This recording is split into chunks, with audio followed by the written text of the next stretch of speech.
In this video, I'll be sharing with you how you can change your Windows theme, your background image, and colors and transparency effect on your laptop. So to get started, right, you're gonna go to start and search for settings.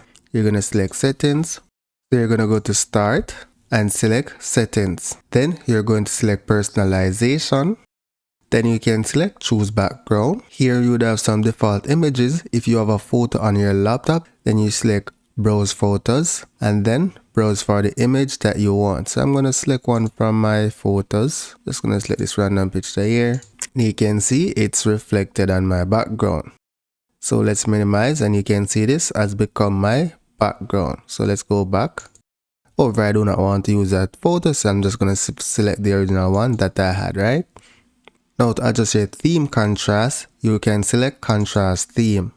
And then these are some default settings that you can play around with to see which one you like. So from the drop down, so I'm just going to select aquatic and select apply. And this is what this theme contrast look like. So when I minimize and then go to start, you see the difference in my laptop, right? So I'm going to go back to settings and I'm going to set it to the default, right? You can play around to see which one you like.